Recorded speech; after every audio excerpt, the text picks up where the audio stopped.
Jay Wicker with Real Estate Aholics, man. And I got some great investors with us right here. Lenny, tell them who you are, where you logging in from, brother. Hey guys, what's up, man? This is Lenny. I'm logging in from Springfield, Missouri, man, by way of Cleveland, Ohio, man. Um, I'm a wholesaler, buy, hold investor, creative financer, user, real estate holic. Facts. What's up, Jay? What's going on, man? Now, much, bro. Tell us where you logging in from and what you do. Jason Sims, Dallas, Texas, wholesaler, same as Lenny, creative real estate, buying, holding, subject to, you name it, we do it. If we haven't done it, you name it, we'll try to do it. Oh, man. And we put our head together, it's definitely gonna get done. That's No for sure. doubt. There's nothing we cannot do, man. You know what I'm saying? So today, man, we got a great one for you guys today, man. I don't know if you guys was able to click on last week. Hello, wholesaling sucks in Dallas, Fort Worth. You hear what this guy say? I don't know who it is, but so wholesaling sucks in Dallas, Fort Worth right now. Who is that? Whoever that is. Oh, no. Hey, I can't see Facebook it. user, you need I can't see to your register name, man. so we can see what your name is. Yeah, I'm finna drop the link for you, bro. And let's talk, man. Let's holler at you. I'm about to drop the link for you, bro. DM me real quick. I'm gonna give you the link. I didn't know who we talking to, bro. Yeah. You gotta DM register me. so we can see your name. Yeah, man. I gotta DM me real quick. I'm gonna send you this link, bro, so we can talk. Man, so listen, we gonna definitely talk about some wholesaling today, man. I know last time we spoke, we touched on a lot of stuff last week, man. So we did a part 1 and a part 2. Last week was the part 2. We talked about trust and a couple other things on there. So if you guys haven't seen that, definitely log into that, man. There was a lot of gems that was dropped. But this week, we're talking about let me see if I can pull it up. I had it right here. Wholesaling. Yes, sir. Wholesaling. Wholesaling, guys. So anybody want to explain to these people what wholesaling is? I'll let you Yeah, do it, man. Lenny. I mean, well, wholesaling is what a lot of companies have been doing for a long time. You buy something in bulk and you kind of move it at a cheap price. In our instance, we get real estate at a cheap price and we move it at a higher price, right? But we get it at a wholesale price, meaning we get it at a very, very deep discounted price and able for us to actually assign it to an end buyer that's actually going to be able to make some money on the deal. Facts. So we can like I say, we get at such a great discount that we still can sell it or sell it to an end buyer at a greater discount too. So everybody wins in that whole transaction. Well, You know what I'm saying? So I mean, it's not just in real estate, man, where you can be a wholesaler. You can be a wholesaler in multiple Right. of things, right? So you look at Walmart. Walmart don't make none of those products. They may make a few of them, but the majority of them they don't make them. That's They find right. a person who creates these different widgets or whatever the case is. They buy them in bulk, so to get them at a deep discount. They turn around and put their points on top of that, and then they sell it to us at a discount, I guess, as well, to where everybody feel like they won. Right. That's what a wholesale deal is. Nobody want to feel like they've been cheated. So here's the definition that I tell my students. It's the art of finding deeply discounted properties. Yeah, man. Right. That's Yeah. it. That's all it is. The key to this whole deal, the thing is, man, you have to get good at finding discounted properties. That's right. That's where it's at. The buyers are the easy part. I know, if you come up the way I did, man, you may have think that people don't have that kind of money laying around, or hundreds of $1,000s, or have access to that. Listen, blow up that myth. If that's going on in your head, take that out and ball that up and kick it down the street, bro. Because just because you don't got it, don't mean that they don't have it. Exactly. Because they do. And if they don't have it, somebody else got it to lend it to them. Exactly. So, if they're in the business, OPM, we always talk about OPM, other people's money, the bank's money, whoever it is. Okay. And some money just jumped on the live with us right Absolutely. now. So, you can talk to Jarrell and he'll help your buyer out get some money too. So Yes, it's sir. all good. Yeah, truly one-stop shop, man. Truly one stop shop. Yeah. Terrell, what up, though? How you doing, fellas? How the week, Doing great, man? man. How you guys going this week? Man, Most doing definitely, great, man. Man, Doing pretty great. good, man.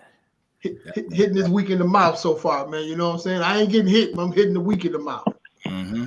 You know what I'm saying? So I just had somebody that logged in. He said, this is what he said, Joel. Let me show you, bro. Hold on 1 second. I gotta get your comment on this, bro. Okay. Where we at?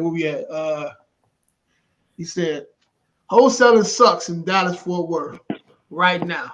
So basically he's saying if it sucks in Dallas Fort Worth, because right now, man, Texas is where it's at, right?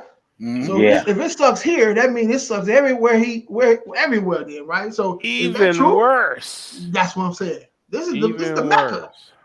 Well, you know, I'm here to really chime in on the getting to the buying side and get some tactics from you guys on this wholesaling side. You know, I don't really go after too many wholesale deals per se, but I love to chime in on what I'm seeing on those end buyers that's buying the property from those wholesalers' point of view and whatnot. I'm interested in discuss that because you're underwriting the deal. Yeah. As far as Texas though is concerned, he says it's a drag out there, huh? Yeah, I don't think he know that's where we at, man. So how about it? Man. Is it slow? Is marketing? Is it, what do you think it is? A lot of times what it is that, go ahead. I'm sorry, Lenny. Go ahead, bro. Where I'm at right now in Springfield, Missouri, a lot of these buyers are dependent on guys like Terrell to close deals. Period. It is what it is. That'd be a deal. They go on hard money. I'm seeing deals close in anywhere between 21 and 30 days. This is what I'm seeing deals done because of the appraisals, getting the appraisals out there, getting the loan approved, closing on the loan, etc. So that's literally what I'm experiencing in Springfield, Missouri right now is a 21 to 30-day closing window. I'm fine with that as long as we close, you know what I mean? And as long as the buyer, you know what I'm saying, get out of the situation or solve the situation. You talking about hard money. You talking about wholesaler. His buyers, his buyers, end buyers. Well, yeah, I mean, it has to be a deal though, Exactly. Unfortunately, I come across a lot of people who think they have deals. You can't blame them because no one knows what they're, don't have a crystal ball on what the appraiser is going to appraise the value for, but sometimes they're way off, and those are deals that are just no way, even through squinting, where they're deals. And I'm sure they're dealing with someone that's not like you, Lenny, that are selling them a pipe dream where nothing after the purchase price is $20,000 versus more than the ARV, but you need $1,000 in work. That's not gonna that deal is no deal. Exactly. You can easily that's the reason why I wanted to join today. A lot of times I've seen the wholesalers take the meat off the plate, exactly. By trying to hit that slam dunk 20 grand deal every single time, and it doesn't work, because if you're experienced, and maybe comes to a little bit of an experience of never having to actually sell something retail, but you have to create a cushion for your end buyer to make sure that they feel comfortable with. No one wants to be up to the gun. Oh, I have to sell this for $330, just 15 grand, because of where I bought it, because of how much I bought it for. And when unbeknownst to the end buyer, that 20 grand, where that wholesaler could have made 5 to 10 grand, would have saved them 15 to 10 grand cushion. At the end of the day, it comes down to that tight sometimes, unfortunately. So my rule of thumb with as far as I'm concerned, with wholesalers that I like to speak to out here in podcast land, try to try to be more conservative and be mindful about, that you're trying to sell a deal, not just offload a property. You're selling a deal. You can't. Most definitely right. With potential profit, Millman has to eat too. I definitely understand that. Millman got to eat, but you also you gonna eat with nobody if you you know what I'm saying, you take up all the profits. So let's do I have anyone that concur with me on that? Oh yeah, You've seen that sometimes. So there are rooms with people who have little room and go for the gusto and kind of kill the deal. I see it all the time. Yeah. I got all the emails today where they came back in and all reducing price. Well, you had to go down on the price because you knew it was too high in the beginning. Yeah, but you spent 3 weeks, 4 weeks pushing that deal when you could have got it sold to a person like me on the first day, because I know why I need to buy it. Exactly. I know why I need to buy it. Here's the one thing too that I find with a lot of wholesalers when I talk to them is that they go into it and just thinking about being a wholesaler.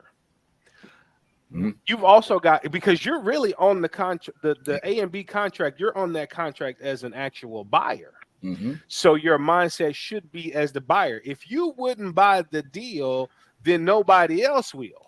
Exactly. Right? That's just if you wouldn't go borrow the money, if you wouldn't get it out of your checking account, if you wouldn't go to friends and family and ask for the money to do the deal because you knew it, then it's not a deal. Yeah.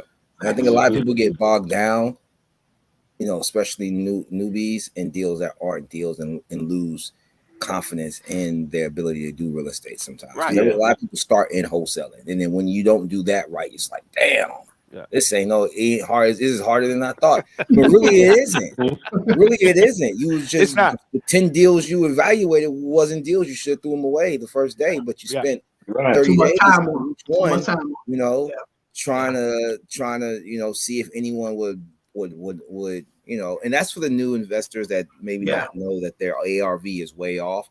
But then the experienced ones, guys out here, you guys know better. In my opinion, you have to look at it as a buyer, like Jason said. Yeah. But a rookie mistake is a person analyze a deal for too long, and what tends to happen, they stop filling their pipeline up. They so focused on the property, and it's not even a deal. Now all of a sudden, now you got to start all over and get your momentum going again, right? So I just signed the JV form, right, Jay? Go ahead. For what you're going on, Jay. I just signed the JV form the other day, and the girl hit me up already, like, yeah, what's going on? And I was like, okay, I just sent it out to my buyers. People like to do due diligence or whatever. And she finally break it. She was like, yeah, well, I got this under contract with a realtor, and I got it for 10 grand less than what is on market for. So I'm like, okay, so let me go look at this deal. So I look at the deal. This deal been on Zillow since February. She done called herself being slick, offering 10 grand. I said, look, there's a reason why this deal has been on Zillow since February. It's not a deal. Right? It's not a deal. And then I asked her yesterday, I said, well, have you tried to move this around to anybody? And she was like, no, not since I signed the JV with you. Like, wait, what? Excuse me? So you letting your buyer depend on me and not you? Hold on, wait. That's like, that's a rookie move. That's a rookie move. They get in the game, like Terrell was just saying, man, they lock them up too high. They don't know what's going on. And then you the bad guy because you telling them different than what's on YouTube. Facts. Like, I'm out here doing it. Like, I don't care what they told you on YouTube. Like, what are you talking about? Like, exactly. You be wild, man. So, I definitely say, man, do your numbers. Like, make sure your numbers are tight, man. Yeah. And we're gonna go through step by step on how to go about doing the deal, right? Right. One of the things, well, I'm asking the gentleman's question. He said there's no deals in Dallas Fort Worth. So you have to have different tools to do deals, right? If you're just a straight wholesaler and if a person's upside down, there's nothing you can do with that deal. Of course, it's not a deal for you. But even if it is for me, that's what it is for me. I still can do that deal but you got to have the tools to be able to do that. Right. You know what I'm saying? Most wholesalers, they're one trick pony. If that don't work, they on to the next one. Now, even if the deal upside down, we still can do the deal. If that person's motivated, willing to take terms, we can get it done. Right? So that's that. Right. And maybe I hope that helped you, man. There's ways to get deals done, man. Just didn't doing just a regular wholesale deal. All right. So we're gonna start from beginning, man. So how we go about doing a deal. So normally some people do this a little different. I just changed this over myself. So maybe Jason or Lenny, tell me what you guys do. What I do now, man, if I'm dealing with a person who's new to this business, I tell him go get his buyers list first. Maybe get him 4 or 5 buyers. And I always tell people, I'm a virtual wholesaler. So if we're working together, and let's say you in Dallas, I tell you go in Dallas, find you some buyers in Dallas, right? Because I want you to go out and see some properties, go touch some properties. So when you're talking to a seller, you will know kind of what to say, how to say it, because you've been out to a few properties. So I would say get your buyers list first. What do you guys say? Yes, I'm with your buyers list first, but I'm also telling to market for sellers and buyers at the same time. Okay. Because if you really look at the dynamics of you filing your distressed properties, you're going to run into your absentee owners and wrong numbers and people that are in between that, where if we're just asking if they want to sell and not if they're interested in purchasing, then we may have missed out on that buyer too. So while we're marketing, we shouldn't just be focused on marketing just for sellers. If I'm making cold calls, or if we're making cold calls, we were trying to see if you may have an interest in buying or selling a property. We don't even tell them what property we're calling about. Mm-hmm. That's a good point, guys. Okay, because now I can build my buyers list and get motivated sellers at the same time. During that process, if I get a seller and I've also got 3 buyers that I've talked to, because remember, they're easier to come by. I got 3 buyers that I talked to in the first hour of my cold calling, but then I luckily come up with a motivated seller in the second hour of my cold calling. Well, guess what? That seller, if I'm able to contract them at the right price, I've already got 3 buyers who would probably be interested in it. This would be the first. This would be your first. This could be your first day on the phone. You could actually do that. Yeah. But I don't wholesale too much. I have wholesale about 10 properties. I could say so. I know the process up and down, but I always looked at it as, hey, I was going to renovate that property, and then either the location, something just didn't. I always look for reasons not to do the deal. It's just me. I always look for reasons why I shouldn't do this deal. If I see too many, then it just happened to turn into wholesale deals. That's how I've made buckets off of wholesale deals. But I went in it as a buyer first, so I saw the potential or the actual profit in it. Forget potential, the profit in it, and how much I can make off of just doing nothing for it. Okay. Yeah. But as far as, and I think this is the same as with the buyers list, is that I've been doing loans over 8 years now, and private money has always been kind of like the holy grail, if you want to say, in loans, because there's no lender involved. It's just boom, straight to someone personal, right? So that's always want to stack your team up with as many private money lenders as you can. So I always ran into the issue is I'll find the deal that someone needed funding for. Then I'm trying to establish that private money that I haven't nurtured the relationship with maybe as well, and then nothing really connects. So just years of that happening, and just funding the first position loan on the hard money side, right? So what I've found out recently in the last 2 years is that it just kind of hit me one night. I was like, you know what? Let me find the private money lender ready to lend right now. Then contact all of my go-to clients that always have deals that I'm funding and say, hey, the deal you got right now, you just put on the contract. Because like I said, those are my top 10 always getting deal clients. hey, I got funding for the deal you putting under contract right now, and it just connects instantaneously because that person I just spoke to them, got them intake on the intake, and know exactly how much they have to loan and the capacity of how they want to land if it's first position only or they're willing to do second position, and then move on to my already established class of clients that need funding.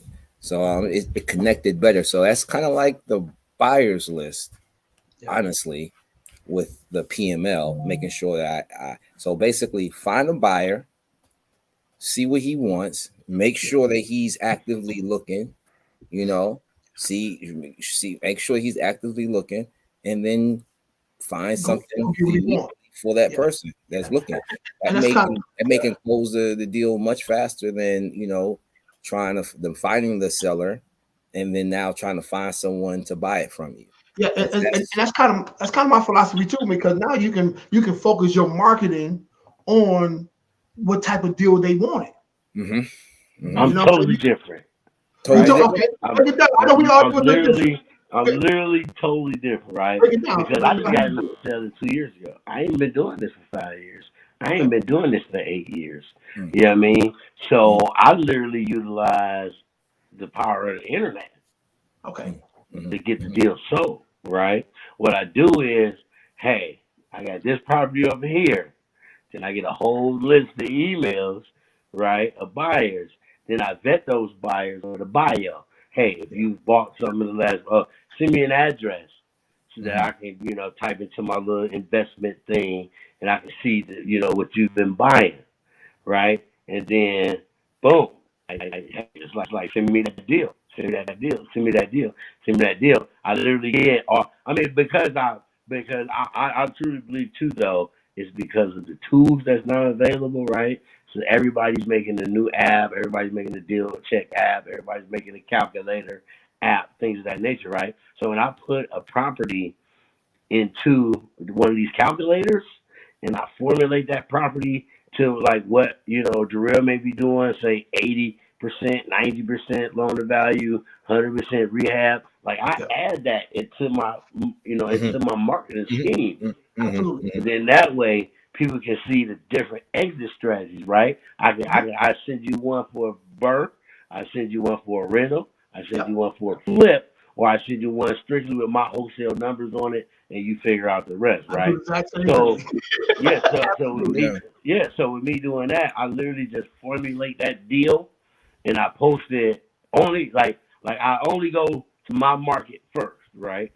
I only go to my market first, and this now after I have built definitely built the buyer's list, and I know what to send who. But if I just get a deal out of the blue, somebody send me that deal, I'm gonna post it. I'm gonna put the numbers together on that deal. I'm gonna put an exit strategy together on that deal, and I'm gonna post that deal. Now that exit strategy makes sense for a buyer. They're gonna call, they're gonna DM me. I send that deal. They send that earnest money. We had closing. I'm just like that. I want to paint the easiest road for you. Yeah. Accurate numbers. Really, I have only besides showing you,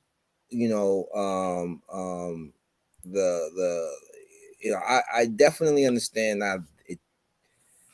Talk about this, Jay. When do you disclose information, and how do you disclose information throughout the process? How do you guys do that? Like to a seller? To a buyer. Say you're wholesaling a deal. You have it on the you have it on the contract. Do you post the address, all the specs to publicly or only to a select few? How much disclosure do you give about the deal without having any type of commitment of earnest money or purchase sale agreement like that? In that, contact. Give it all. I give everything but the address. I give them everything. Because remember, if I've already got a signed contract, I have equitable interest. And so at this point, I don't mind giving you the address, so you can do your own due diligence as well with that address. But that's what a person that I've been rocking with. Yeah, I have no problem. Here you go, bro. Here's everything. Let me know what it is. But because I'm a virtual wholesaler, so if I'm doing something out of state, I'm gonna give them enough to say, you know what, I'm interested in this deal. And then the next thing what I do, I say, okay, when you want to go take a look at it, well, I'll be tomorrow about 10 o'clock. I tell you what, give me a call tomorrow at 10 o'clock when you get ready to leave. Once that person, hey Jay, I need to get in this place or whatever the case is, man. I'm getting ready to leave. Okay, take a picture of your ID for me real quick and send it to me. Then I'll send you everything else you need. Like you got a code or whatever the case is, just in case they go on this property and tear it up. I know who's in this property. Right. You know what I'm saying? I can say, look, man, Mr. Seller, That's pretty. the person I put in this property right here. This, you know what I'm saying? So I'm trying to cover all bases when it comes to that. Yeah, it's pretty touchy because you literally are sometimes giving people you don't know access to someone else's home. That's what I'm saying. That's true. Them squatters a trip, boy. So, squatters, people that you know what I'm saying? Yeah, you may run into someone who don't want the household. I mean, I just always thought about that, you know.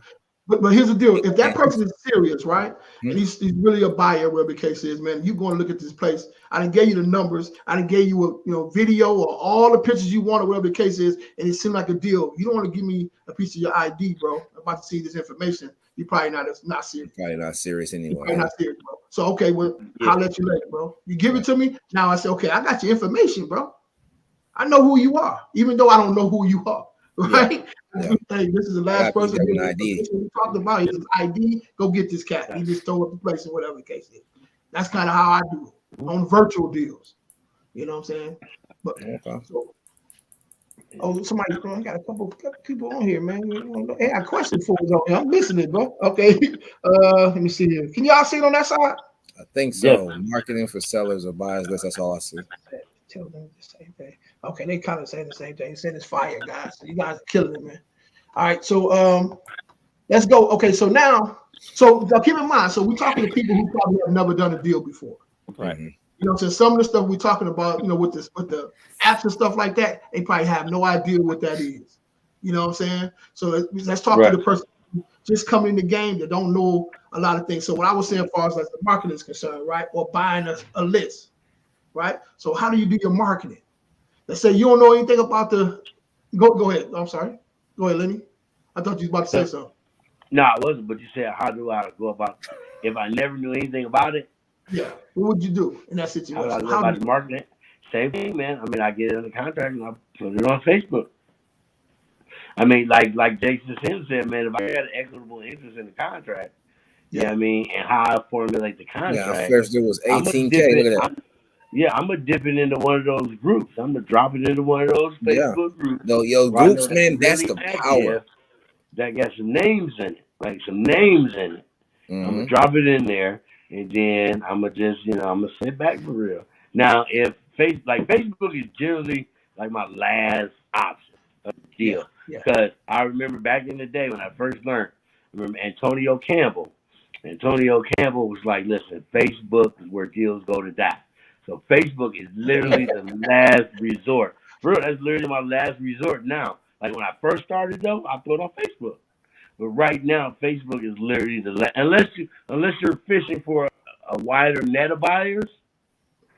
But Facebook is literally where deals go to die, I believe. That's because that's kind of like your last option. Like, hey, let me put it on the internet. Is that because you're putting? Is that because if your market is generally to the public, or if you have a specified friends list that if when you throw it on your timeline, it goes to predominantly investors? Like there's people, if you want to utilize social media correctly, and I think I have correctly, I've tried to, and it takes a long time, being mindful of who you friend. I mean, I used it as not so much as friending my friends, but friending investors over the years. So if I put a deal in a group or even on my timeline, I would say at least 75% of the people that I've never probably met before in my life or talked to a couple times or one time or anything are investors themselves. So I catch traction putting it on Facebook just because my audience and my friends list are investors, not just okay. Right. But keep this in mind too, though. We're posting deals on these these public platforms. We're not realtors, guys. You run into, because we're not selling the property. We're selling our rights. Yeah, we're selling our rights to the contract. Our position. That's where that verbiage comes in. So you got that. That's why this is what I have in this particular zip code: 3-bedroom, 2-bath. You know what I'm saying? For more information, DM me or whatever the case is. Right. Always put assignment contract and then property description. Very important, man. Very important. You're going to definitely disclose that you're not the owner. That you're not the owner. You're not the listing. Yeah. Exactly. So so we got one here. Somebody 18K on their first deal, man. 18K, right? $18,000. That's how you get that money. Yes. Dinner on you, bro. Yes, MCA. A Mid-City Network group on Facebook. The link is on there, man. Go ahead and pop up. Come on, holler at us, man. Definitely. All right, so we talked about marketing is key in this business, guys. We can't really overemphasize that. You got to get good at marketing for sellers, right? You got to kiss a lot of ugly women till you get that one that say, "You look, I'm ready to rock." And it can be frustrating, especially if you don't know what to say, how to say, we go on the phone, and things of that nature. That's very important. And as Lincoln was talking about, we can get a list as well. There is some software out there that you can purchase to be able to acquire, get leads and stuff like that. Now, Lenny, go ahead and plug yourself, bro. Where you get some of your leads from? For me? Can you man, well, most of my leads now, man, I'll be on that bachelor piece, man. Because I build my specific list, right? I build my specific list of what I think may be potential sellers, right? I tweak the equity a little bit. Normally I look at 2 beds, 2 baths, certain amount of equity between 30,000 and 100,000 worth of equity. Most times absentee owners, and then that's who I kind of target. Like my whole thing is literally absentee. Like that's literally my whole joint absentee owners. I've only literally wholesaled maybe 6 properties with people in it. You know what I mean? The rest of them has literally been, straight off market. The owners out of state. They tried to sell it and couldn't. You know what I mean? Like I look for situations. I look for situations. You know what I'm saying? I literally fix my filter for situations, and then I may go into the demographic, and then I may choose 40-year-old white female with kids who divorced. You know what I mean? Recently divorced. So I'll pull that list, right?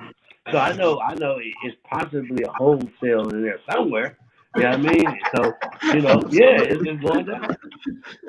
Hey, Mr. Hill, how you doing, sir? I'm great. How about yourself? Doing great, man. You the one that got the 18K? Yeah, man. I started in 2016, and I'm from Dallas Fort Worth myself. I know somebody else said they were from Dallas, but we both are. Oh, okay, yeah. But back in 2016, that's when I started. I think 2016, 2017, 2018 was the golden year. When I first started in 2016, it was not one sign. We buy houses on any corner in Dallas Fort Worth. The competition that has rise, and when I started, years now in, so many people from all over the world moved to Dallas Fort Worth because it was cheap at first, and then just beyond over time, everything just skyrocketed. Like I remember at the time where I can just meet a seller looking to sell their house, make a contract, have a buyer ready. But nowadays it's not easier like that. Now it's more harder. Like I said, I can say I say in 2022 now, I haven't made a deal yet. It ain't because of the wholesale. It just nowadays people want what they want for their house. Ain't nobody's giving them up for a discounted price. I haven't seen a discounted price in a long time. No, I definitely understand where you're coming from. But in any business that you're in, right, you got to adapt with the times. So what are you still applying the same old method that you did back in 2016, or have you adapted what's going on today? I'm not gonna lie, man. I got ATMs and things like that. I don't. Well, see, so you okay? So you can't say what you're I saying. went a whole different route, man. Real estate is a love and hate thing.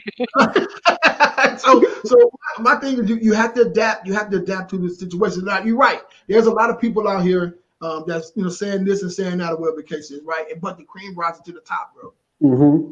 Adapt to the situation, man. So if you're making 20 calls, now you gotta make 40 or 60 now, right? Yeah.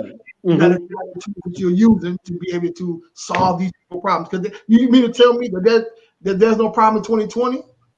Well, I can say this. I wouldn't say it's not a problem. I think back in 2019, like I guess around the pandemic, I just got to the point where it's just, it ain't hard for me. It just got to the point it ain't as easy as it used to be. So and number two, okay. I never had a team. I made my first 6 figures in 7 months when I first started. I made $100,000 in 7 months when I first started. I worked at Board Milk in Dallas. I would work from 4 a.m, get off at 12:30, and I would grind every day until it got dark at nighttime. And what I was running to, other wholesalers I'm thinking they buyers in the beginning. Turns out they ain't nothing but a wholesaler like me. So what I learned how to do, I built my buyer list. I started finding actually buyers, and I found my top 10 that were any house I get, man, they'll take them right off my hand. But the thing is, I have trained a lot of people how to wholesale. And I think when 2019 came, I started asking all my guys, I said, man, is it difficult to wholesale now? And they start saying the same thing, like, yeah, everything is going up. Sellers are starting to want for their house. And I would tell my buyers, they're like, man, that house too much. I say, listen, you gotta understand, man, the market has changed. People want what they want for their house nowadays.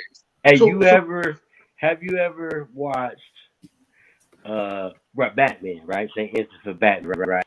And with Batman being in certain situations, he'd be like, damn, okay, I can't be this, but then he'd be like, damn, I got this tool belt. Now see, Batman kept a tool belt. Batman kept a tool belt. This goes back to what we were saying. Financing, lease option terms, different exit strategies in wholesaling and keep your business going. Wholesaling, you can wholesale the real estate. We can lease option, short-term rental, contract. I mean, you can literally wrap a deal in the deal and move that deal. You know what I mean? Like yeah, man. You just gotta it's that tool belt, bro. It's that tool belt, man. I got a question for you though. Go ahead, Jay. I got a question. Who are you targeting? Your sellers. Who are you targeting? Who, me? Yeah. I had over, but in 2020, I have over like 2,000 buyers. I have a big buyer list. Right. No, see, I'm talking about your sellers. Who are you targeting? Yeah, who are you targeting? Okay, just say right now in 2022. I think out of the outline done from 2016, like I met so many sellers that, like I said, a lady named Miss Johnson, her husband left her over 35 houses when he died. So I'm more the type of person, when they reach out to me, then I sell the house. I don't go out finding or networking no more. I think I did all that hard grind. Don't get me wrong, every now and then I look at the market. Sometimes I'll drop a dollar if I see anything and things like that. But unfortunately, I'm at the point of now where I'm 36. It's like, man, I'm tired of going out there looking for houses. So all my sellers now that I actually do business with, once they call me and say, hey, Antron, I'm looking to sell another house, I just wait till someone call me. I really don't go out looking like how I used to no more. Okay. All right. And see, and that would and a little bit of that would be the reason why you saw your decline in your ability to wholesale. Because there's 3 ways to get business in this market, right? What you can wait for it, which is what you're doing right now. Okay. You can buy it, which you're going and buy the marketing, your PPC and all that stuff. And then the other one, you go out and you earn it. The thing is that you were burning the bottom of your shoes. Lenny was just talking about, we have the technology now. I don't go anywhere. Me and Jay, we virtual wholesale, and we still do stuff here local. We're sending out SMS. That's exactly. And we've got cold callers, right? Okay. But we're building these things from government lists, right? Your code violations, your water shutoffs, and that stuff you can just request from the city. It comes right to your computer. Pull the list, put it in there, and then we'll stack that on top of another issue. Absolutely. Right. So now you got code violation, and then we'll stack that over on top of now that code violation also. Why is it in code violation? Well, because it's vacant. Okay. And then code violation is vacant, but it also got a probate on it. So now I got 3 issues on this one property, and if I call the right person, that's a deal. And all you gotta do now is do this. Yeah, skip tracing. Skip tracing. And you off and running, right? Text it and call. Well, I put it like this. I say the reason why I really got I'm telling you guys, I was ahead of my game in 2016. I'm talking about at a point in time when nobody wouldn't even buy property lands. At a point in time, I had 30. I had 30 of them at the time, and on the west side of Fort Worth, and then nobody wanted them. Then 2 years later, everybody said, "Oh, you got any land now?" They building houses on property land. I said, "Dude, I had so many of them, but didn't nobody want them at a point in time." That's when see, and if I'd known you back then, I would have told you to put options on every last one of them. Damn, and I didn't do that. See, and I was younger in the game, so I didn't know that at first. Because and I understand how you feel about 2016 because that's when I started real estate back in 2004, but then I went back to corporate America in 2006, and then I left corporate America in 2016. Okay, October 2016, which is probably the same time that you and I were killing it and doing deal after deal after deal, deal after deal. At that time, I was a mortgage broker at that time. And most of my deals, and if you know Dallas, they was all out of 75215. Okay, Fair Park area. Yeah, and I did a lot of deals out there too. I did a lot of deals in Dallas too. Yeah, 75215, It's hot over there now. Oh, it is hot over there right now. Yeah. But then the same houses that you and I were wholesaling back then, we were picking up at 10, 15, and 20 stacks. And then we were able to wholesale it for 30 and 40. Yep. Right? Not anymore. Not anymore. No. Not anymore. The same one. They were like now South Dallas. I remember one time I was in South Dallas, man. I was selling houses for when they was going. I remember when they was just 30, 40,000, 50,000, 60,000 top. Yeah, right. Man, that South Dallas now houses going up 180, 200,000. Man, it's ridiculous. Well, I got 2 over there for free. I got 2 over there for free in 2016. Oh wow. Okay. Why? Because some of the mortgage companies, remember the 2008 mortgage crash? Okay, a lot of houses over there went vacant, but also a lot of the mortgage companies went belly up. Yep. They lost the paperwork, so they charged it off. So it looked like it was a credit card charge off, not a foreclosure. So they never took the property back. And all I did was go to the bank and got all their properties. Oh wow. I didn't even know you can do that, man. Well, you need to get down with the team, bro. Because remember, you in the right spot. When an LLC or corporation is inactive, they can't contract anymore. Exactly. Fact. But I can go buy the corporation from the Secretary of State. Okay. Oh, okay. Yeah. Now we talking a little bit deeper, right? Yeah. Because I didn't know that. Yeah. So what's so bad? It's funny that you say that. See, I was one of them guys. Like, I don't know if y'all heard of this brother called Antonio Edwards. I don't know if y'all heard. Yeah, I know Antonio. He left Chicago and went to Florida. Yeah, he left Chicago and went to Vegas. Yeah, and I don't know if y'all watched the video when he was doing it on the board saying, this all. When I saw that in 2016, it struck the light bulb in my head. And I said, man, I think I can do this. And so, like I said, that was the knowledge that I know. Just getting wholesale. I didn't know how you could go through banks and do this. Like I said, I wasn't educated on that. And then when I was trying to find out all these solutions, like when I said house and they say, oh, the same owner owns this house, but he don't stand that property. I didn't know how to find that person. So I was like, well, where do I go from here? And I was lost for a few years because I didn't understand how could I find that owner that actually owned the house when it's abandoned. But I look online and say the owner still stay in the house. So it was a lot of stuff I didn't understand in the beginning. So I was just words sometimes. Yeah. Well, see, I mean, I worked, some of the corporate jobs that I had beforehand, I was able to bring some of that into my business. Okay. And that helped me understand all the stuff that you wouldn't have understood, okay, because I was doing investigation and I was doing all this other stuff. So I knew about that. And see, I started before bulk skip tracing was ever even a thing publicly. Okay. You know, nobody knew what bulk skip tracing was. What is that? You know, now everybody wants to do it. So here's the question though. So we still getting down our list before we get out of here. So come on, let's go. Okay, cold calling skills, right? And negotiating. How important is this, guys? That is the number one thing that you should need to know, no matter what. Because I don't care if you're doing SMS, PP. I don't care what marketing you're doing. It always ends up on a call. It always ends up on a call. Right. But no matter what, it always ends up on a call. And everybody wants to negotiate. Right? It just like Lenny just said, never split the difference, right? We're negotiating all day, every day. Heck, we negotiate with ourselves more than we do with anybody else. Right? Oh man, what do I want to eat today, Lenny? I don't know. Right? But we don't understand that that's a skill. It is. Right? That's a skill, and we don't understand that we have that skill. We just do it more to ourselves than we are able to articulate it to other people. So those two things right there, cold calling is really what got me into this. Yeah, man. Because I don't mind talking to people on the phone. Yeah, me too.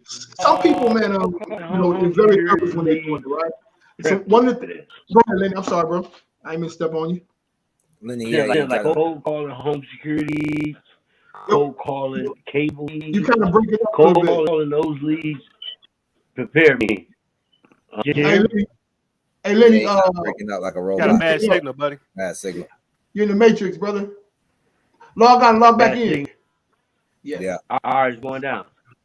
Okay. So one of the things, man, that I used to do when I first got in this business, right? Like I've never had a problem with talking to nobody, but one of the things I used to do, man, I used to get on the phone and I would call people, right? And see how long I can keep them on the phone. So you get an older person, they're talking for 15 minutes before you have to tell them what's going on, right? Or what you calling for. So I hear a dog barking. I'm like, hey, what kind of dog you got there? I hear some Price is Right going on in the background. Man, that's my favorite show, man. I used to listen to that when I was, and I'm just talking to building up the confidence, bro, to continue to do this, bro. So if you guys are in this business, if you're scared to talk on the phone, this may not be it for you. But you may have to put your 10,000 hours in, man, because eventually it's gonna get a lot easier for you. Maybe the first, second call, or third call that you make gonna be kind of nerve-wracking, but after that, it is what it is. And the way I look at it, right? Somebody you got to fear talking on the phone.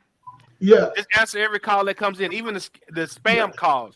Answer them. Talk to them. Yeah, I get over that. Yeah, the way I look at it, right? Yes.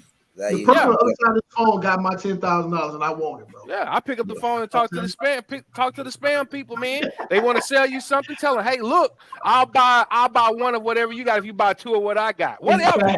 Just talk to them. Another thing, so the people that just come into this game too. So here's another thing that you gotta learn how to do too, man. Pulling comps, right? Submitting offers. Oh right? yeah, pulling comps. How important is that, man? And how do you do that if you don't know, if you don't have the software? Because I know people just come to this game probably don't have the software to pull comps.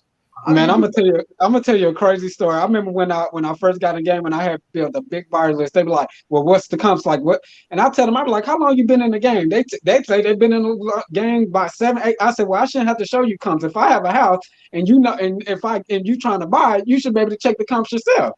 If I'm dealing with another wholesaler, right? So just because what tends to happen, you may see something post up. Somebody may post something on social media, and they may grab it and then shoot it over to you to see what you think or whatever the case is, without doing any due diligence. So if I'm dealing with another wholesaler, I tell them, say, listen, man, send me over what you use to pull comps so that I can quickly look at it real quick and determine if it's a deal or if I want to dive in it further.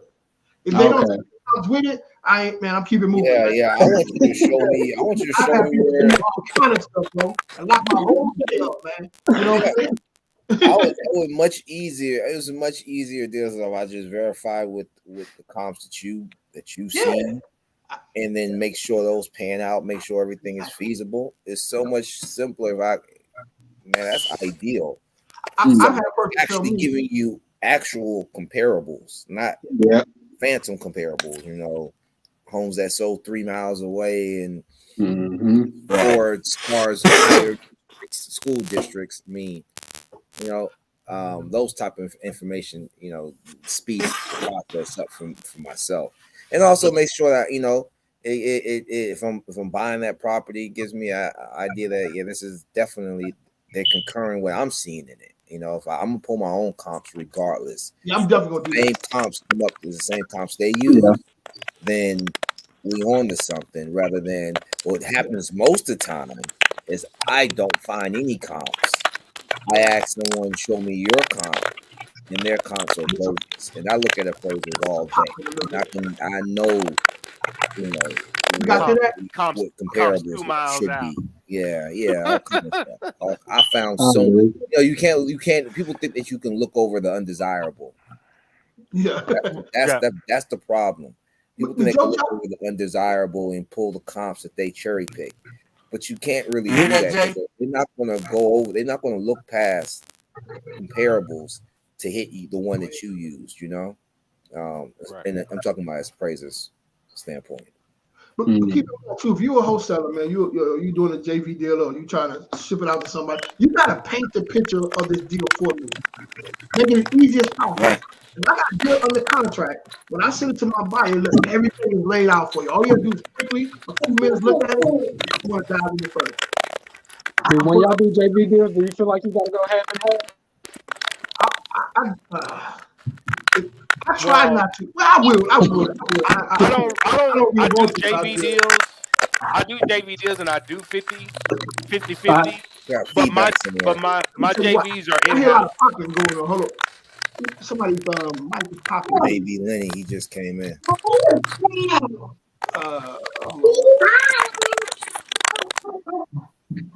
Yeah, that was Lenny. Yeah, Lenny. That was Lenny. Yeah, Lenny. It's popping pretty bad, bro. Yeah, I do the JV thing, but we do that as a team because the people that I work with, they're on 1099. They're acquisition people for me. We don't take any other outside deals. We source our own deals. So the deals that we do and that we close, we split and we do a JV agreement because they're on a 1099 and we give that to the title company. So we do that 50-50. I just provide all the data, the skip tracing, and I provide all of that.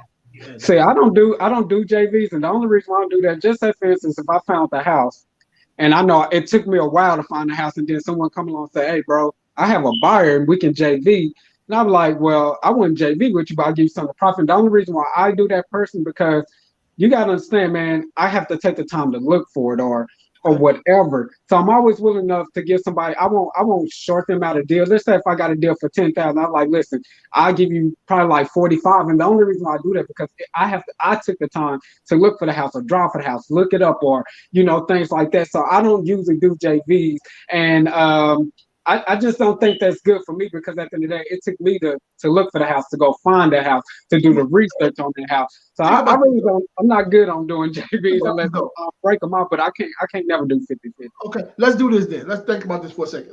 Let's say if you didn't have a buyer for your property, right? And you pressed against time. I need a buyer. I'm about to lose this money. You mean to tell me a cat say, look, man, I got a buyer. I know about this property. I need 50-50. You wouldn't do that deal? No, because at the end of the day, I promise you. You're going to lose the money. No, but that's what I'm saying. Okay. At the end of the day, I'm blessed to say that never happened to me. But I'm saying. You always found the buyer, you're saying. Yes, I always end up finding a buyer. But it might be somebody say, yo, I know somebody that would take it right off your hands, but you got to give me 50-50. But I'd be like, well, and I always come back. I would say, you know what? If I don't find a buyer, then I do it. But unfortunately, I was blessed enough to end up finding a buyer for the right person to end up buying the house. Yeah. But see, my thing is like when I'm doing virtual deals, right, in different markets or whatever the case is, right?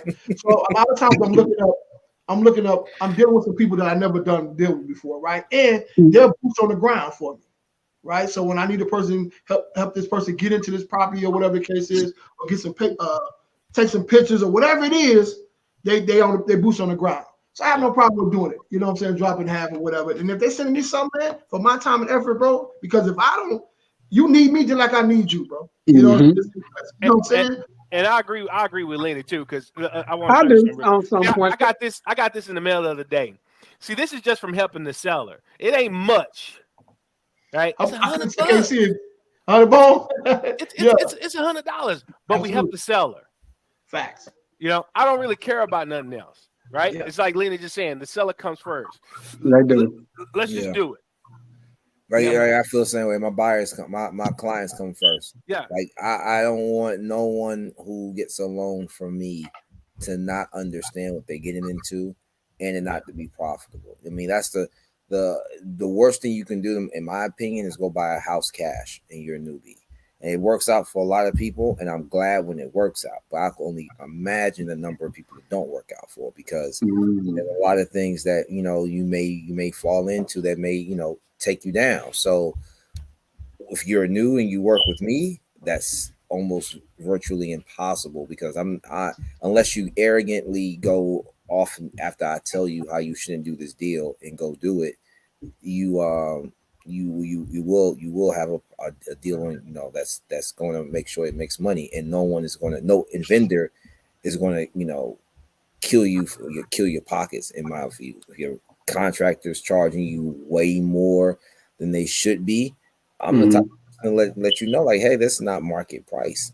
I'm not going to charge you if the insurance company is even quoting you for more than I've seen insurances for your property type, size and city and state. I'm gonna let you know, like, hey, I think that's kind of high. Maybe you should go get another quote, from someone else. But I'm always looking out for my client, no matter what, because they come first. They're the ones that's returning. Oh, definitely, I agree with you.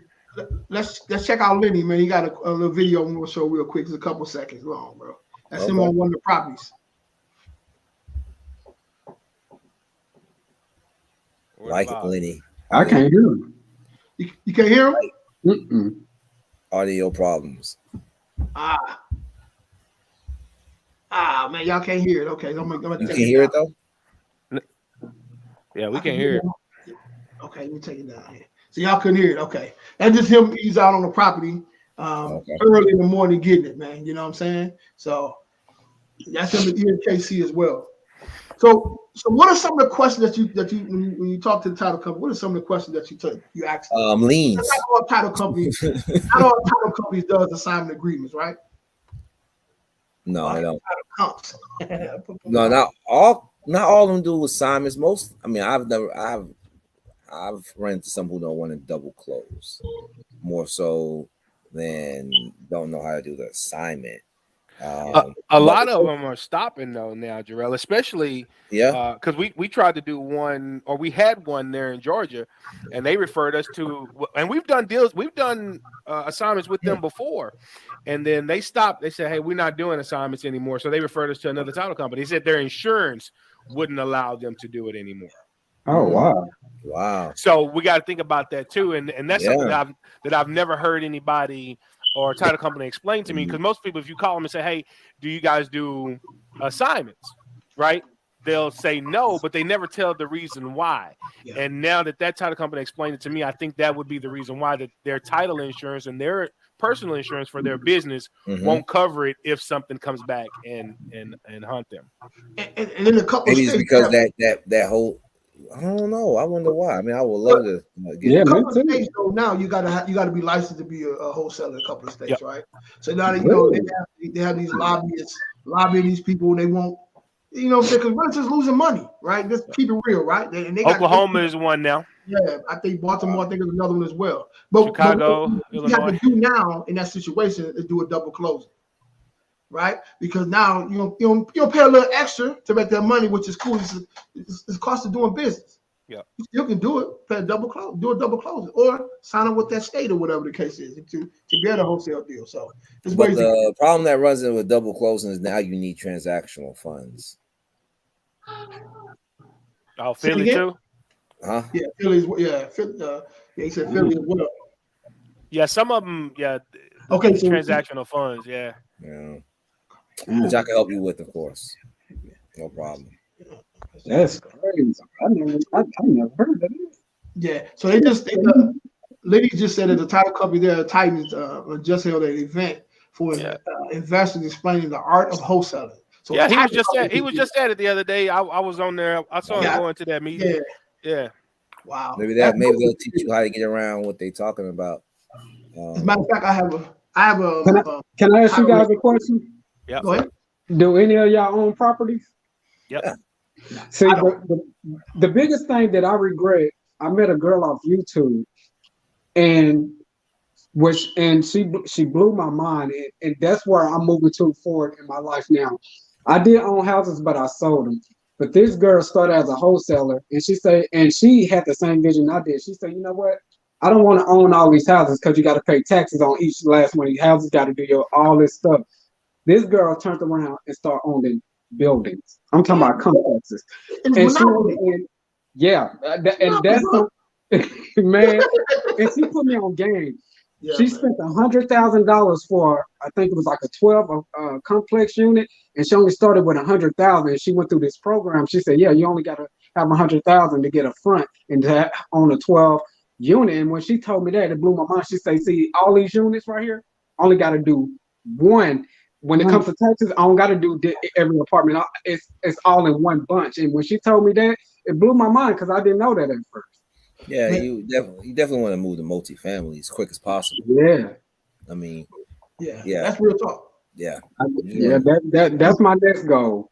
But check out, there's ways to do that without putting $100,000 down. Really? So you go to check out when you go on YouTube, pull up master lease options. Okay.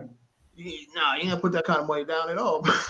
So that's a lot of risk she put down. But I mean, it's ways to get it done, bro.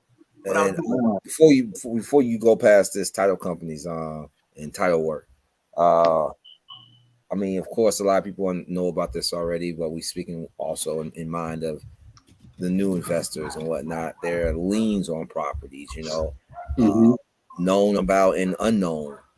Okay, so whether you are wholesaling it, assigning, or double closing, I think it's worth it to you and your time to know what type of liens you're working with on the property. That right there can help in negotiating, and also making sure that at the end of the day that's taken into account, because when they pull that title work, chain of title and all that, they want to make sure that they cash out every single party that's supposed to be paid off by that.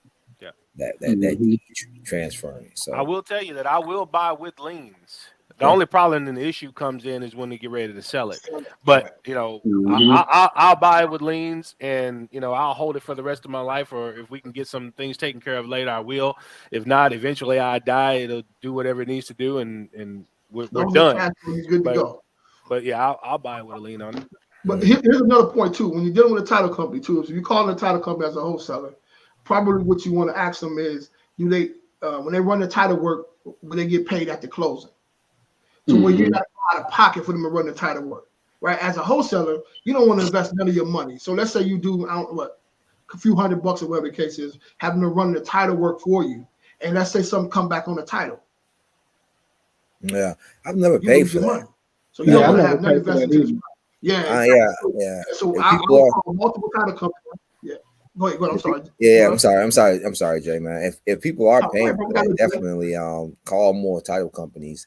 I've never ran into that issue of having pay for title searches. Yeah. Hopefully, we never will. You kind of scared me with that insurance cutting down assignments. That is wow. Yeah. Yep. Wow. Title company. They're in Noonan. Yeah. They're in Noonan. Yeah. Yeah. I think they have office in Noonan and in Peachtree. Well, luckily, there's a lot of title companies. Right. Yeah. We they call closing attorneys here, but there's a lot of them. So hopefully there's just, but you never know. Insurances, you don't want things to become industry standard. Yeah.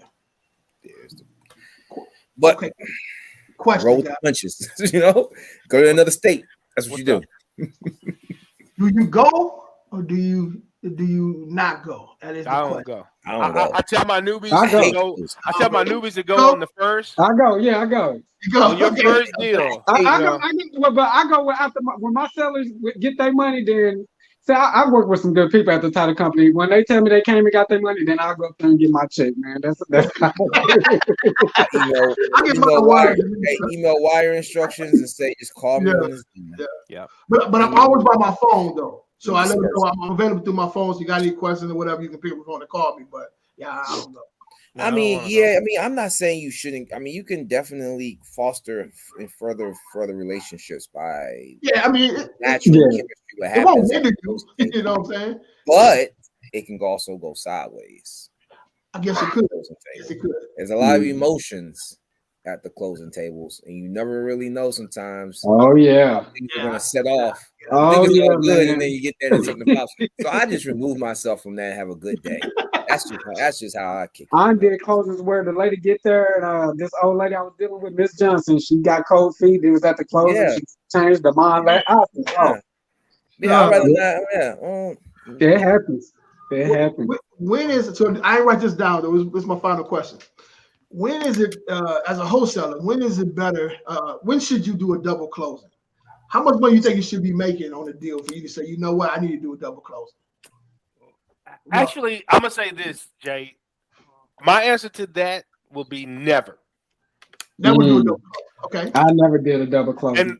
And the reason being is because most people will do a double closing because they're trying to not let the end buyer know what they're making on their assignment fee. This is what most people do.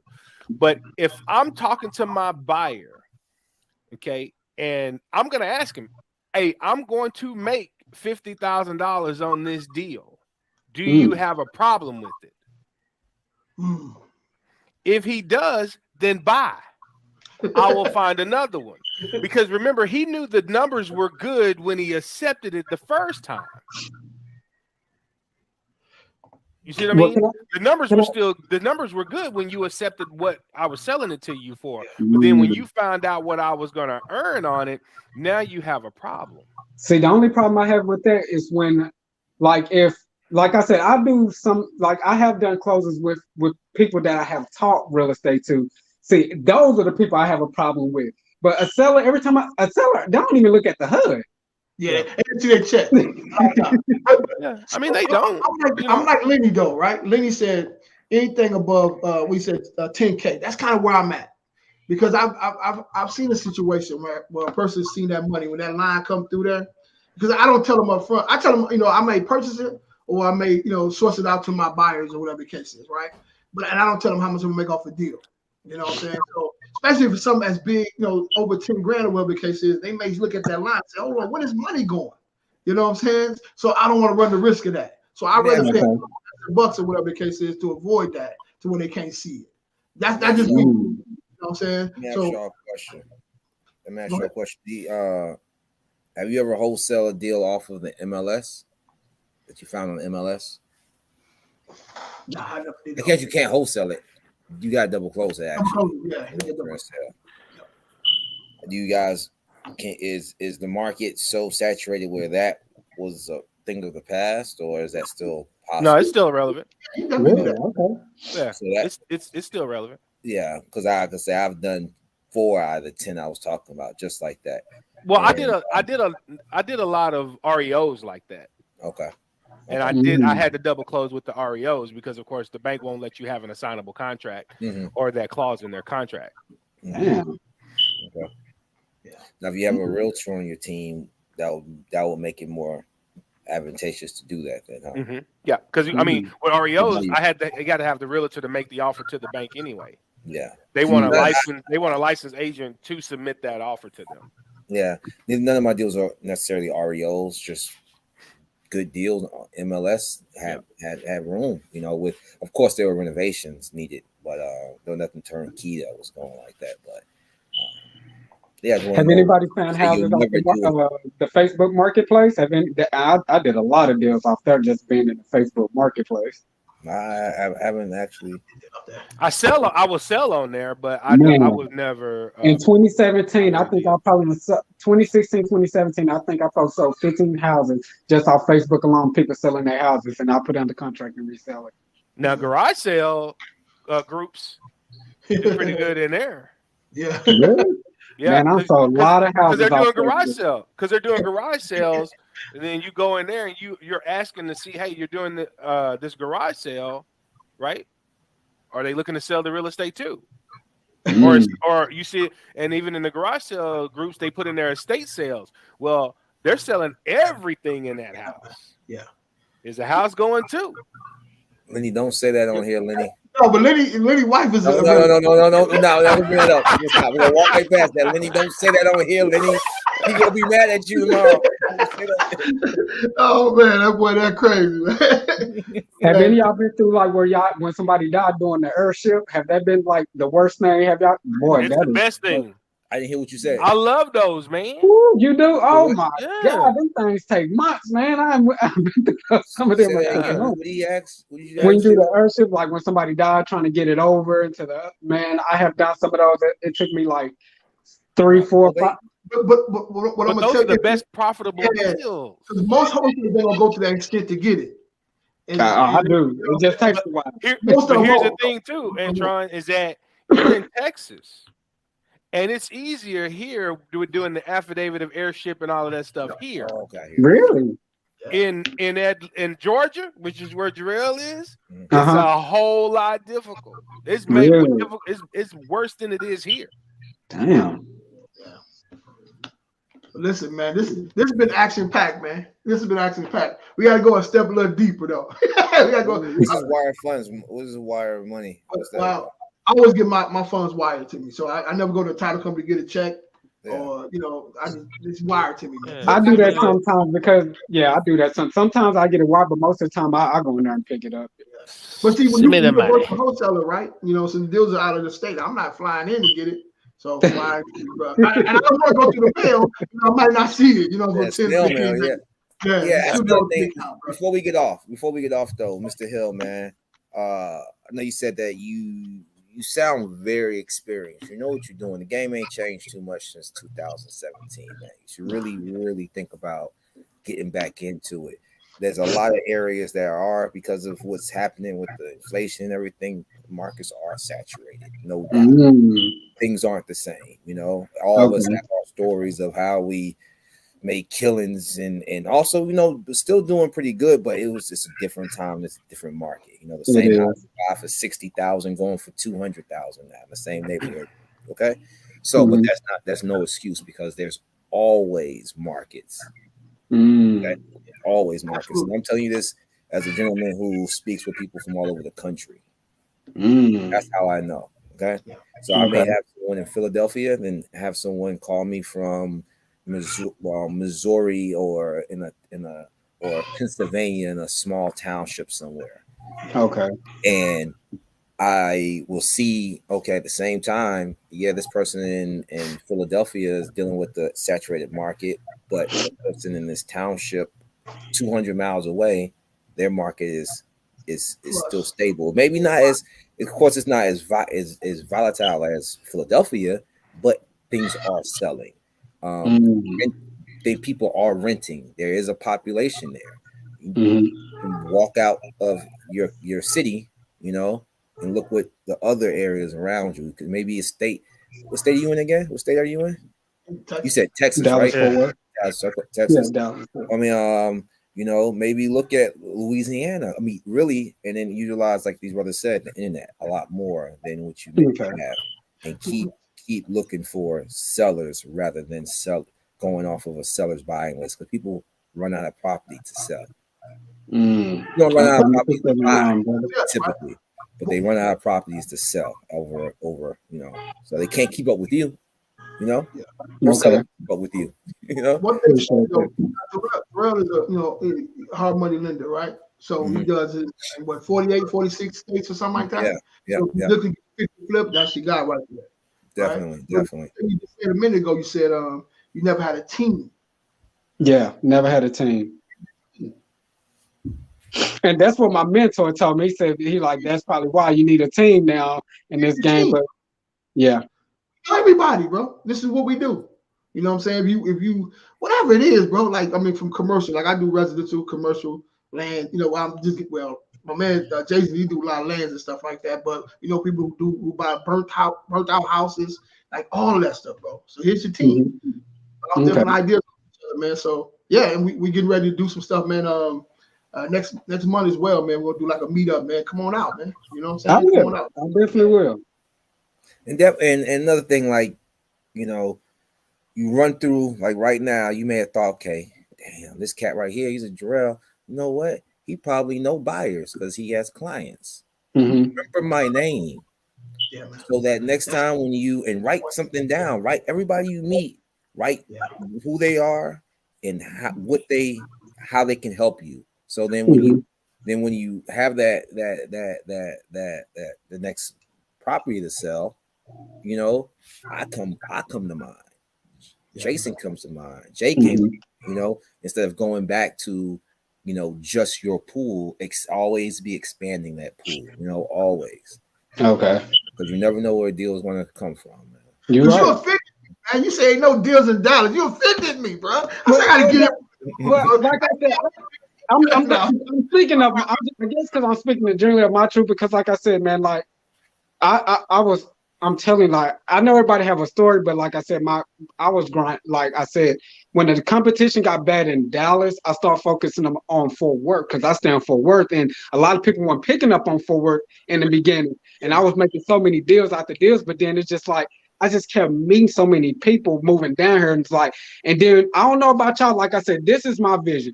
When I kept hearing, come to our webinar, come to our play, all that on the radio, it brought people down here, and like I said, just years ago, it was just cheap, and then now moving forward, everything got expensive. So what I did was I just took my money and I put it in something else, like, you know, my ATM. Now I'm trying to open up my laundromat. Like I said, I just started thinking more residual instead of trying to go out, look for the bag and chase the bag. Like I said, it was frustrating me because it seemed like everybody in their damn mama was doing it. So it kind of took me back a little bit. But see, that was the issue though. See, if this was together back then, or if we knew each other, you'd have residual because I would have been able to show you how to pick up property subject to, because nobody was doing subject to then. And yes, and that's what I said. I didn't have a mentor. Like I said, when the houses was going for 30 and 40, I'm like, damn, I wish I could got these houses for myself.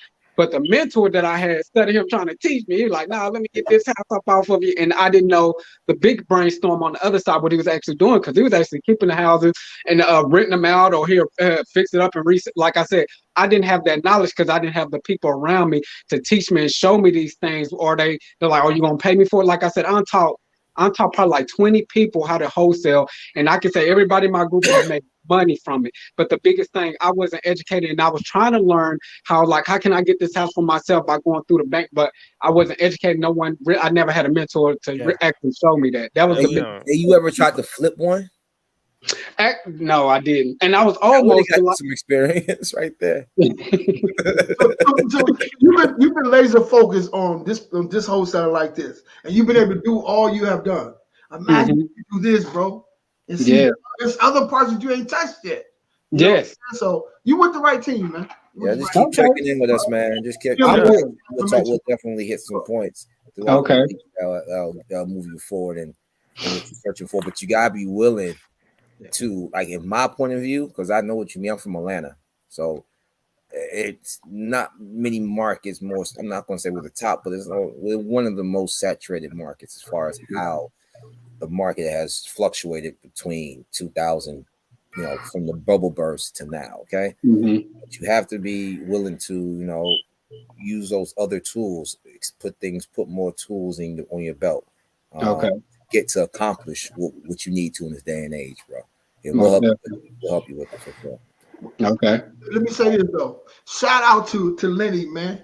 He's still active, bro. That's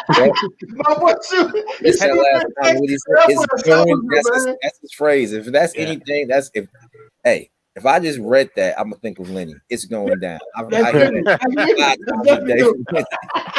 Salute to you, bro. Hey, Lenny, I might need to holler at you, man. I got one we need to talk about in 63113 up in St. Louis. Hey, Lenny, one quick thing, man. Let us all jump on your podcast with you together, man. Let's chop it up, man. Yeah. You know what I'm saying? Let me know if you with that, man. Hey, Mr. Hill, man, it's a pleasure meeting you, man. You too, Jerry. Nice meeting all of y'all, man. I stay in contact. When y'all have a group chat, I'm always gonna be in. If y'all meeting up, man, I'm always down, man. Like I said, October 20th, we're gonna be over on the north side on October 20th. Yeah, I'll be there. Yep. I'll be there. Yep. I think that was is it Addison? I think that side is Farmers Branch. Okay. Right off of 635 in Midway. Absolutely. I'll be there. I beat him. And let me see. He said, let me see who was that. Cigar. It's a cigar. Okay, he said he with it, guys. It's a cigar launch. You missed another gentleman on Mr. Leverage, man. You missed him as well. Yeah. So yeah, we get a chance to chop it up, man. But that definitely has been a pleasure meeting you, bro. And look forward Y'all too, man. Likewise. I look forward to meeting y'all pretty soon. Make sure you go to Mid City Network Facebook group, man. Add yourself. I already did. That's what I just did. Cool. Right. All right, brother. Man. Y'all be easy. All right, Later. guys. And Lenny still hitting us, bro. Let me see what Lenny said. He said count Lenny in. He said he with that too, bro. He said he with it. So I know. Hey man, this been off the chain, man. So hey, I really appreciate you guys, man. Tell them one more time what you guys do and how to reach you. Go ahead, Jay. Hey, Jason Sims, Dallas, Texas, man. Again, great to be on here with these brothers. You can reach me. Call me is best, man. 972-220-8104. Or email me at jsims@newway, NUWAY group LLC.com. All right. Jarrell Mattis here, straight out of Atlanta. A little broker in loans, hard money loans. Anybody looking for any fix and flip loans or rental properties, all the way up to multifamilies, just give me a call. On the fix and flip side, we fund the new investors at 80-85% purchase, 100% of rehab. Experience, 90% of purchase, 100% of rehab. Check this, no experience, over 720 credit score got you at 90% purchase, 100% of rehab. What's up? 46 states, let's get it. Hit me up with the email, bpiquickloans@gmail.com. I didn't know that, bro. I didn't know that. I just one guy hit me a couple weeks ago, and I was like, you gotta have some experience. You got no experience at 720. 720 credit score. Okay, let me see if I can. I don't think I saved the number, but I'll see if I can pull it back up. You know how I do. I get you like that. You know what I'm saying? You let me know how you do your thing, man. So you guys, man, you know, definitely want to reach out to me, man. Go to the Facebook group, Mid City Network. What is it? Mid City Network. What is it, guy? Yeah, Mid City Network on Facebook group. Right? Go to YouTube and look us up, man. We have on the network. We got so many different podcasts on here, man. You want to learn about basketball? We got a basketball podcast on here. You want to learn about? Just get on there, man. Just sit on it, man, and wait till the podcast drop. But got a lot of things going on. But right now, man, we are real estate aholics, man. So if you are in real estate and you are an aholic, you should be here every single week. Every week, Wednesday. Tell them what time. Tell them what time, Jack. It's 6:30 Central Standard Time. So 7:30 Eastern Standard Time, and Pacific Time is 4:30 Pacific Standard Time. So there you go. Definitely, man. Hey, look forward to doing some deals with you with these new people coming in as well, man. And hey, man, go holler at these guys, man. Let's make some money together. Yeah. All right, guys. Salute you guys, man. Later. All right, peace. Oh, we get Lenny before you get out of here. Lenny. We on. He said. I'll let you go. Oh, Lenny. Okay. Boy, that's crazy, bro. All right, bro. Y'all be easy. All right, now. Later.